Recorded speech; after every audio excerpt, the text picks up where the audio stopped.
মাত্র এই কটা দিনই তো এই সবজিটি বাজারে পাওয়া যায়। ওয়েদার চেঞ্জের সময় সবজিটি খেলে রোগ প্রতিরোধ ক্ষমতা বাড়ে, সেই জন্য ছোটবেলায় মা বেশ চোরচার করেই খাওয়াতো।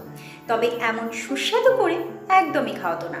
তাই আমি আজকে এভাবে আপনাদেরকে শেয়ার করছি রান্নাটা, যাতে বাড়ির ছোট্টরা খুব আনন্দ করে খায় এই রান্নাটা।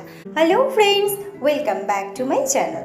ভাবতেই পারবে না যে এটা আসলে হালকা তেতো সাজের একটি সবজি, সজনে ফুল ভাজা। আমি এখানে বেশ খানিকটা সজনে ফুল এইভাবে ভালো করে বেছে নিয়েছি, তারপর বেশ কয়েকবার জল পাল্টে পাল্টে ধুয়ে নিচ্ছি। এরপর কড়াই সর্ষের তেল গরম করে তাতে কালো জিরে, কাঁচা লঙ্কা দিয়ে আর খানিকটা আলু ভাজার মতো করে কেটে অল্প হলুদ দিয়ে নাড়াচাড়া করে নিচ্ছি।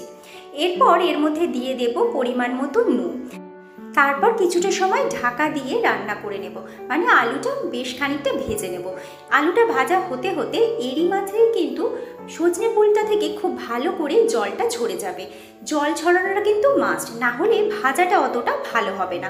এই যে আমি একটু ক্লোজে দেখিয়ে দিচ্ছি সজনে ফুল আর সজনে ফুলের যে কুঁড়ি সেগুলো। এখানে যদিও ফুলের থেকে কুঁড়ির পরিমাণটাই বেশি, কি আর করা যাবে, বাজারে যখন যেমন বিক্রি হয় তেমনই পাওয়া যায়।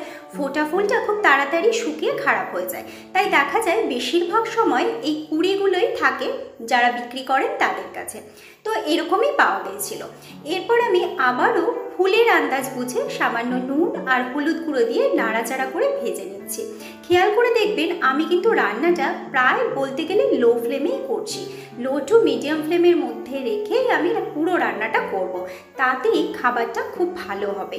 ফ্লেম বাড়ালেও ভালো হবে না, কমালেও খুব ভালো হবে না। এরপরে দিয়ে দেব সেই সমস্ত কিছু, যাতে স্বাদও হবে খুব বেশি আর তেতো ভাবটাও চলে যাবে। প্রথমেই দিয়ে দিলাম খানিকটা পোস্ত, 1 টিস্পুন মতো পোস্ত দিয়ে বেশ ভালোভাবে নাড়াচাড়া করে আমি ভেজে নিচ্ছি। এরপর দিয়ে দিচ্ছি খানিকটা ধনেপাতা কুচি, খুব বেশি না, অল্প একটু নিলাম।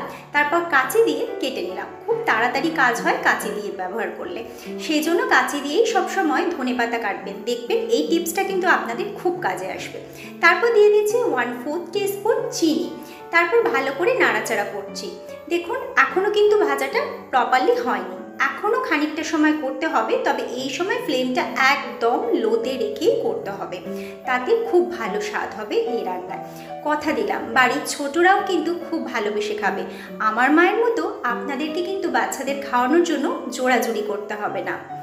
তৈরি হয়ে গেছে আজকের এই রান্না যদি ভালো লাগে তাহলে অবশ্যই আমাকে কমেন্টে জানাবেন, আর একটা লাইক দিতে ভুলবেন না। পরিবার পরিজনদের মধ্যে আশা করব এই রেসিপিটি শেয়ার করে দেবেন।